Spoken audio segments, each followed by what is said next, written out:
Welcome to the For the Love of Language podcast. I'm EJ. And I'm Stacy. Hi, hello. Welcome to our podcast. Indeed. We're having some serious technical issues this morning, but I think we've got it figured out. We'll figure it out. It's fine. Don't worry about it. We're good. But we've got a great topic today. We want to talk about implicatures. Yes. We alluded to implicatures in our last episode.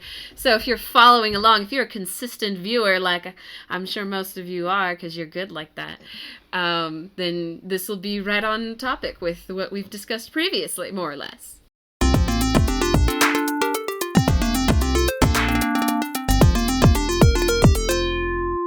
Exactly. Yeah, we definitely touched on them, but we want to do a deep dive into implicatures and what they are and how we use them. Because we talked about how implicatures are different from entailments, because an entailment is something embedded in the meaning of a word. Yes. The very much the semantic level of the conversation. But this is still the semantic level of the conversation, but it is a different aspect of the semantic level of the conversation. I would actually argue that this is the pragmatic level of the conversation. Fair enough, but semantics and pragmatics, they love to just get confused with each other.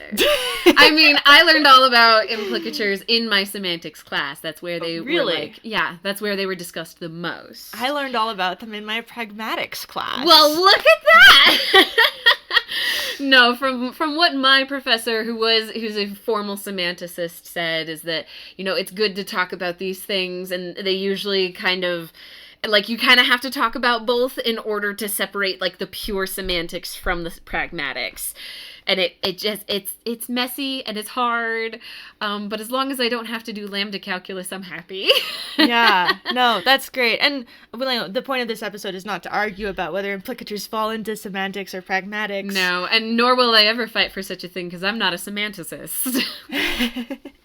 Yeah, but at the core root of the thing, it's the things that aren't said but that are implied. That's what an implicature is. It's when you're saying something with an implication that you hope will be inferred. Yes. So, maybe let's just break down those words real quick, because I think people mix them up a lot. Absolutely. So, go for it. Yeah. When you infer something, it's that somebody else said something that had an implicature, and you're inferring it. You're taking that meaning of something that wasn't explicitly said. If you're implying something, it's on the other end of it, where you are the speaker, and you are saying something with a message between the lines that you want someone else to infer. So that's the difference between implying and inferring. And the implicature is the act of creating that, what you hope to be understood as an implication in your message. Yes. Let's provide an example, because examples are a great way to help illustrate these topics. Oh no, my phone battery is almost dead. Oh no, that implies that it's not dead. I don't know what you want me to do with that. So, if I say that, oh no, my phone battery is almost dead, then there's a few things.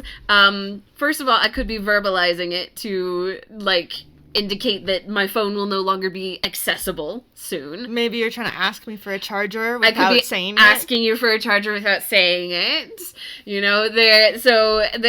I'm saying that my phone is not dead yet, but it's going to be dead soon. And by saying, oh no, I'm implying that it's a problem. Yeah. No, that's actually a really good example. And by saying it's almost dead, the implication is there should be some action because we're almost at this dead state that we do not want to hit. Yes. So, that's an interesting example. Cool. It's just the first example that I thought of, but so saying something like that has some implications of all of these different things that we could do because of the fact that my phone is almost dying, and my reaction to it is also an indication of how I'm feeling. If I wanted to be explicit about it, I could say, I'm feeling scared because my phone battery is almost dying and I would like to charge it. Yeah. By saying that, I'm still kind of in a roundabout way implying that maybe you should help me get a charger if I'm directing this statement at you. It also comes across as like a bit excessive. Like, why are you saying all of that? Yes. But that's also to kind of illustrate that we do a lot of implications every single day. And that to be perfectly explicit about everything that we say feels very unnatural. There is a lot of natural assumptions that we embed into our communication systems just to get our ideas across. Yeah, definitely. So if we're to like look at it stepping back from more of a theoretical standpoint, let's talk about theory. A lot of implicatures are based on Grice's maxims, sometimes called Gricean Maxims. Yes. And so I want to just talk about those and how those could lead into implicatures. And obviously we're not going to cover everything here, but we'll give it a good once-over. So when you're talking about Grice's maxims, those are quantity, quality, relation, and manner. And those are the big ones. From my understanding, there are more, but those are like the heavy hitters. Yeah. There's always more. If you want to dive deeper into linguistics things, there's always the idea of a maxim is also a whole, nest of worms. I said nest of worms. A whole can of worms. Let's actually, I'll pull up the definition of the word maxim to give some. Yes. So according to the definition from Oxford Languages, it's the first thing that comes up on Google. A maxim is a short, pithy statement expressing a general truth or rule of conduct. Yeah. So it's not necessarily intended to be an absolute truth. Yeah. Or like a strict rule. But yes. It's a general truth. It's a general truth.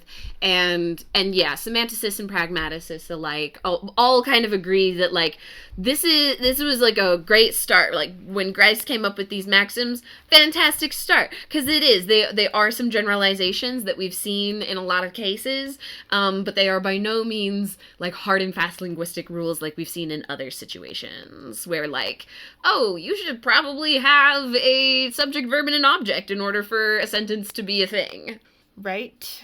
Yeah, there's a lot of areas of linguistics that do have much clearer patterns and even rules when you get into the really nitty-gritty phonetics, syntax, those areas. Yes. Most of the things that people call rules in language are not rules. They're guidelines. They're guidelines, yes. But there are some things that actually are when you get really, really deep into it. But we're totally digressing. So let's go back. As we want to do. Indeed. So let's go back to the Gricean maxims. And let's just go through them one at a time. Okay. And just with a little bit of discussion. Yeah. So the first one that I mentioned was quantity. And so the idea with quantity is that you're going to say as much as is needed. Yes. For clarity. Yes. And that kind of also, so that says that you, in order to communicate something, you need to say enough, but it's also implying that you shouldn't say too much. Exactly. So there's like a sweet spot of how much can I say, how much can I get away with not saying. That is kind of like the general idea of quantity. Say enough to be understood, but don't say too much that you're wasting your own breath. Exactly. So if I'm going to say, I'm trying to think of an example of this. Of quantity? Yeah, of quantity. I have an example. Do you have an example you would like to? Go ahead. Give us your example. So the example that I found and thought of is directions. How do I get to your kitchen, EJ? Oh, just go up the stairs over there. Perfect. That's it. That's all I need to know. And you don't need to say anything else. You said enough to get the idea across, but you didn't say more than you had to. If you wanted to give more detail, if you wanted to break the maxim, you could tell me more about how I need to climb 1, 2, 3, 4 stairs, take probably 10 to 12 steps, and then I would be definitively in the kitchen.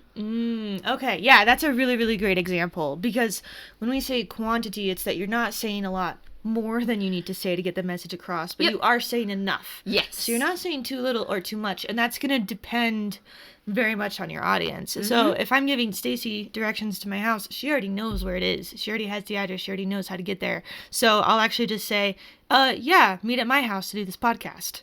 Versus if I'm talking to someone else, I may say, oh yeah, meet at my house. Here's the address. Here's a couple tips about how to get there. And I put on more information. But there's never a situation when I would say, okay, so to get to my house, you need to pass 3 red cars. There's going to be 4 stop signs. And, you know, there's usually, you know, people see this house on the corner before mine that has all of these little details about it. And let me tell you about each one of those details. And that's on the way to get to my house. Exactly. So that would be breaking quantity because you're giving me way more information than necessary. Right. And so if I were to say, I have a thought here. I need to elaborate on it in my head a little bit.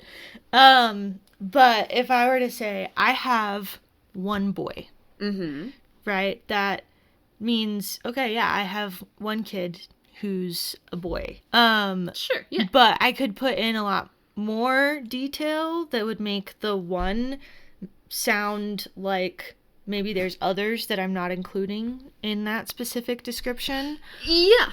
Or I could, like, totally leave that out, and I could just say, 1 of my boys. And that implies that I have more boys because, like, why would I say 1 of the if I don't have more? Yes. So that there's a couple more ways that you could kind of run into an implication with quantity of what you're saying. Exactly. Yeah, exactly. Excellent point. Any other thoughts about quantity? Let's dive into the next one. Yeah, let's dive into the next one. Let's dive into quality. Oh, actually, I did think of one more thing. I think quantity also, it also has this implication that there's a provocation for speech. They're like pointing gestures, body language, might suffice as a good amount of information or a good amount of communication, but then something has to happen to provoke communication and say, okay, now we need speech to communicate this idea across. I think that is also kind of part of it. It's that, like, you know, there's the maximum amount of information and there's the minimum amount of information, and the minimum amount also includes 0 of, like, you technically don't have to say anything until, like, something is necessary in order to, like, vocalize it. Interesting. So you're talking about basically the conditions needed to even start a conversation. Yeah. Which is also something that varies culture by culture. And starting a conversation when one doesn't really need to be had or make sense in a culture could be awkward. Like, and that's not even a cultural thing, just at an individual level. If a super extroverted person sits next to a super introverted person on a crowded bus where there's no extra seats. And the extrovert starts talking and the introvert's thinking in their head, just leave me alone. Like, you run into an awkward scenario. And it's just because their ideas of, you know, quantity and normal social interactions and their goals might be different. Exactly. Interesting. Is there anything else you want to dive into there? Nope, that's it. That's just one last point I wanted to make about the extremes of these things. Yeah, we go down so many rabbit holes. It's amazing. It's great. I love it. I love that for us. And we want examples, and so that's examples perfect. Are great. So let's talk about quality. Yeah, quality. And quality is basically the expectation that you're not lying to me. That what you're telling me is the truth, or you wouldn't be saying it. Yep. As another quick tangent, one of my good friends, his brand of humor relies on this maxim because he thinks it is hilarious to just tell you a lie and then build upon that lie until you realize that he's lying. And then that's what makes it funny, is the realization that he's been messing with you the entire time. So, for example, I could say, hey, EJ, did you know that I had 12 muffins for breakfast? All right. Yeah, and I mean, and you're not going to believe this, but they were each a different muffin. And, it was expensive, and it was kind of ridiculous, but they were very delicious. I'm imagining these tiny little mini muffins, No, they were full-size muffins. So I just keep building on it, making it more and more ridiculous. And then when you realize, you've done it already, when you realize that I'm just yanking your chain, pulling your leg, I'm joshing you, then that's where, like, the humor comes in of, like, oh, you're breaking this maxim by inherently lying to me. Or Stacy is just the Gaston of muffins. When I was a lad, I ate 4 dozen eggs. Okay. Let's not get copywritten over by Disney. But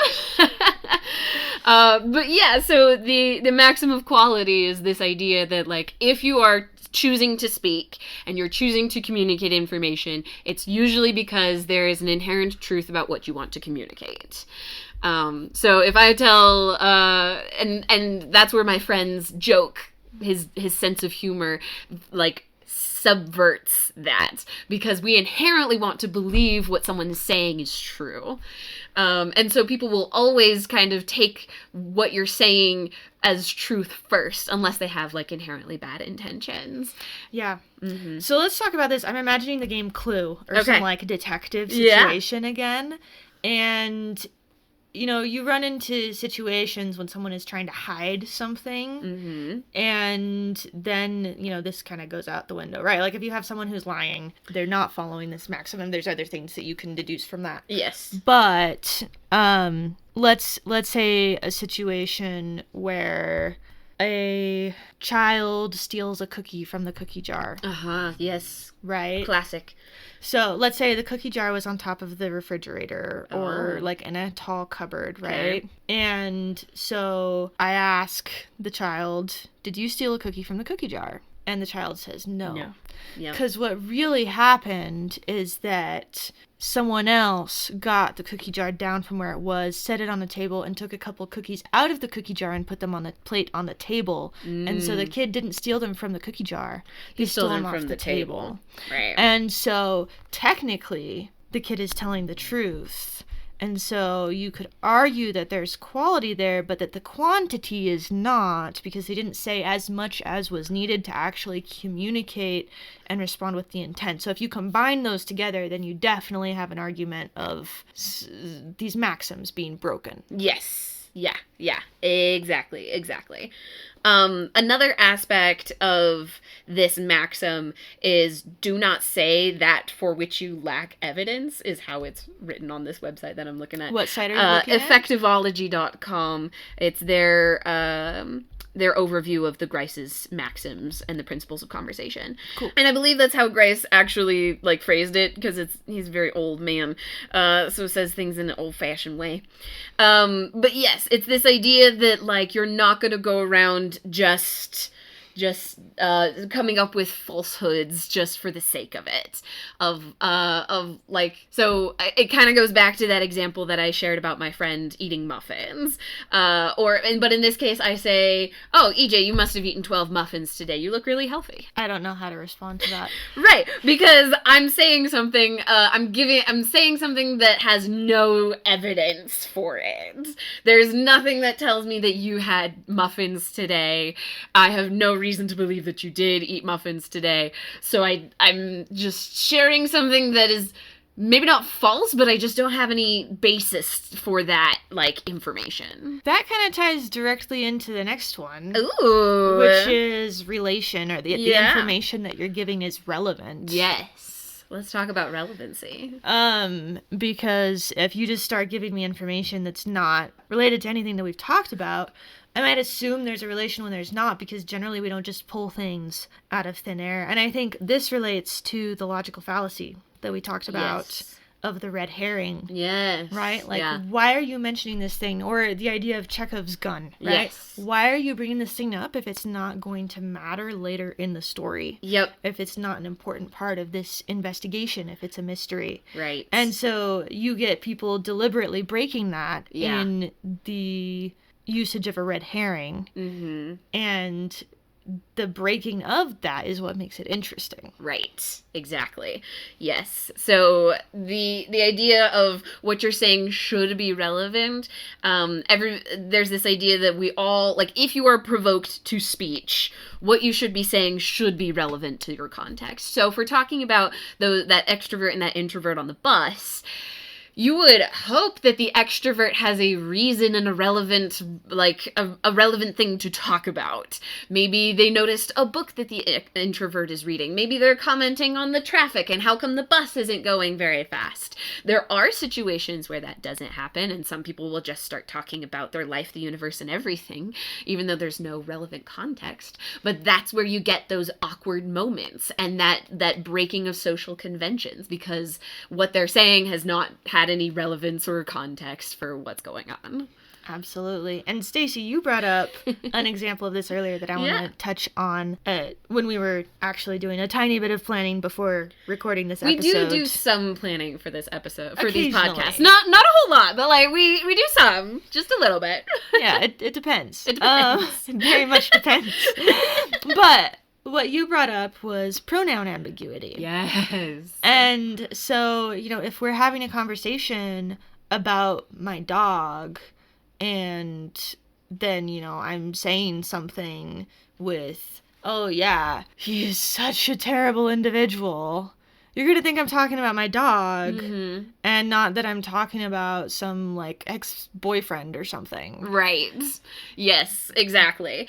But in isolation, there would be no context for who it is you're talking about. Saying he is a terrible individual, just in total isolation with no pretense. He could be anybody who decides to use a he, him pronoun that you deem relevant for that conversation.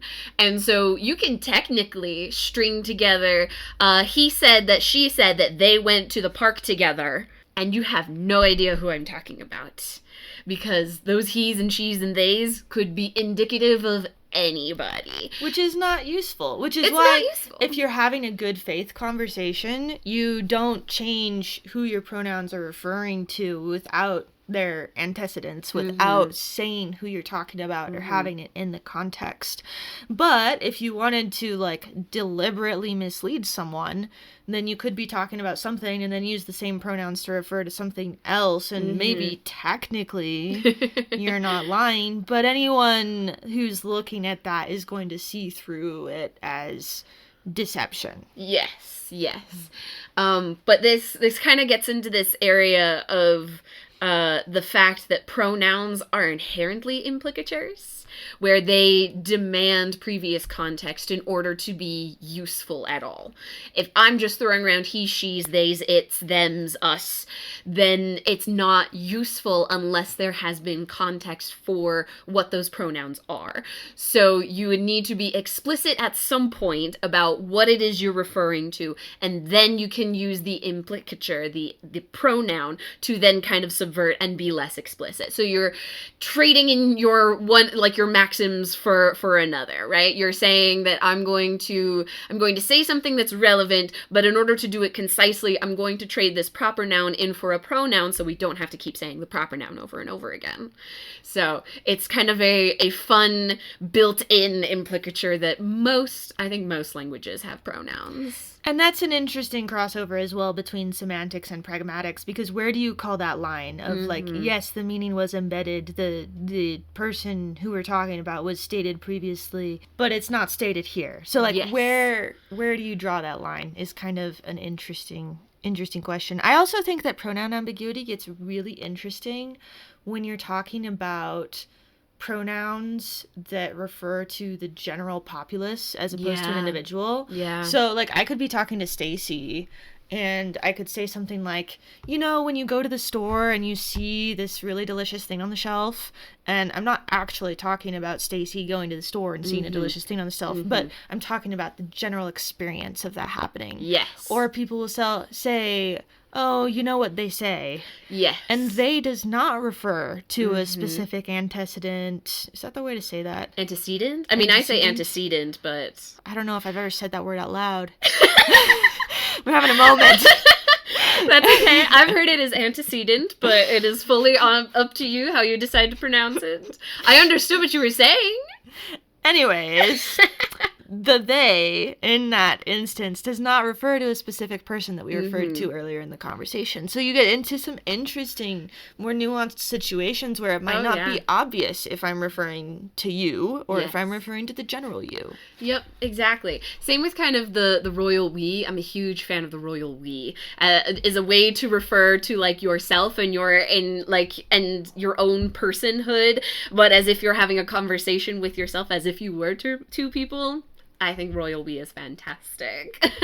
Yeah. I have if I was a semanticist, and I'm not, but if I was, pronouns are like my bread and butter. I actually did for my semantics class, I wrote about they, them pronouns and how you could like model them semantically, given like the climate of gendered pronouns and everything.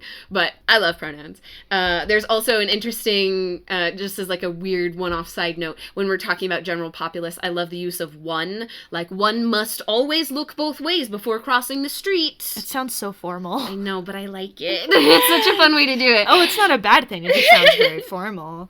Yeah. Yeah, that's awesome. But yes, the pronoun ambiguity, it's a fun thing to think about because it'll happen. Like, you'll notice it now, that it happens a lot more than you think. You say, oh yeah, he should be showing up in 20 to 30 minutes. Steven? Yeah, Steven, he should be here in a few minutes. And you might ask for, like, clarity given context, because the pronoun is inherently ambiguous. Yeah, and that's actually an interesting thing to say of, like, people aren't actually good at this. Like, when we're using Grice's Maxims, when we're talking about them, an ideal conversation that's just clear and to the point would employ these maxims. Humans are not actually good at that. And that goes really well into the next maxim, which is manner. So manner is that what you're saying is clear, it's orderly, it's to the point, it's brief, that you're not deliberately putting ambiguity inside of what you're saying. Yes. And people aren't good at speaking clearly and briefly. I've had so many people that I've had to coach in my job at, okay, when you are saying this thing, first, you need to give the group the wider context, because in isolation, this makes no sense. If you give us the wider context first, then we can get into the nitty-gritty details. Yes. But that's not something that people always naturally do. Yeah. And another thing is sometimes people might not have the words, or their brains are maybe not processing as quickly as we might like them to, and they might need to take kind of a roundabout way of explaining something just because they can't find the right word or they can't find the right phrasing. And so things might not always be 100% clear 100% of the time, just because brains are slow, and sometimes it's hard to get the words you want to use. And sometimes you might not know the exact word for the exact thing that you want to explain. Right. Sometimes the word doesn't exist. Exactly. I think if you're talking about orderly as well, there's some interesting stuff there. Like if you say, I went to the store and to the library and to the gym, the order that I say them implies, even though I didn't explicitly state so, that is the order that I completed the actions in. Yeah. Not necessarily just the order that you remembered them in, but the order that they happened chronologically. So there is kind of going along with syntax, it's and prosody even. There is an inherent order in which we like process things, and it's implied that if you are putting things in that certain order, then that means that there's maybe certain relevance that might be important to note here, or that something happened in a chronological order, or that there's significance for one way or the other. So there's an implication that depending on how you're structuring your sentence and ordering the words, not just chronologically, but like syntactically, then you are also like communicating clearly by choosing a specific word order over another one. Absolutely. Is there anything else that you'd like to say about that? Well, one of the maxims is the sub-maxims of manner is to be brief. So should we just call it? We covered our content. We're good. Stacy out. Bye. I don't think I have a whole lot else to say about manner other than like maybe so another they call them sub maxims of this super maxim of manner is avoid obscurity of expression, which means just like catering to your audience as well. So for example, I have a pretty prolific vocabulary. I just use the word prolific. That's not a word that a whole lot of people use. But when I'm teaching my students who are learning English as a second, third, fourth language, using the word prolific is not very helpful for them. It's not a good word, they might not understand, and it makes communication less clear. So in order to follow this maxim and to avoid avoiding obscurity with my expression, I'm going to choose to use words and use different structures in order for my audience to understand it. So my language gets inherently simpler depending on like the context. And then if I'm talking to you, for example, then I can use stuff that's more complex. And if I'm even with other friends, I can break certain syntactic or grammatical or pronunciation like norms because there's an understanding there. So it's one of those things where you kind of it's catering to your audience as part of manner as well. Absolutely. Yeah. If you're speaking to someone and you're deliberately using language that they're not going to understand, you're not going to accomplish your goal of communicating. Yep. So you always have to know your audience and cater your message to them if you want your message to matter. Good thoughts. Yeah. Anything else we'd like to say about implicature at large? We've hit these beautiful, wonderful maxims that are pretty useful in terms of just understanding implicature and how to have a conversation. Yeah, I think maybe the one other thing that I would add is that there's a lot of socially common implicatures where you might just have to know that phrase to know what is actually intended as far as the meaning goes. And a couple examples that are coming to mind is bless her heart. We love bless your heart. Right. Like if you're saying to bless someone's heart, it might sound really nice. It might sound well-meaning, but that phrase is inherently sarcastic and probably meaning that person is an idiot. Yeah. Or that something's going on, because I've used bless your heart when I'm like, I don't know what to say, but that is one hell of a thing to say. Oh, bless your heart. As kind of just like an exasperated expression. But there's not necessarily anything within it or about it that would tell you that. It's just that cultural context. And this is where the pragmatics is so important. It's all about context. Yes. And it's all about having a little bit of that wider understanding of what's going on in the world. Yeah. I want to touch just on something very briefly that I've noticed in some of my friends. I'm friends with a bunch of neurodiverse people. I know a lot of people who have autism and ADHD and the like. And this kind of stuff, implicatures, is something that I've noticed a lot of people with autism express having difficulties with.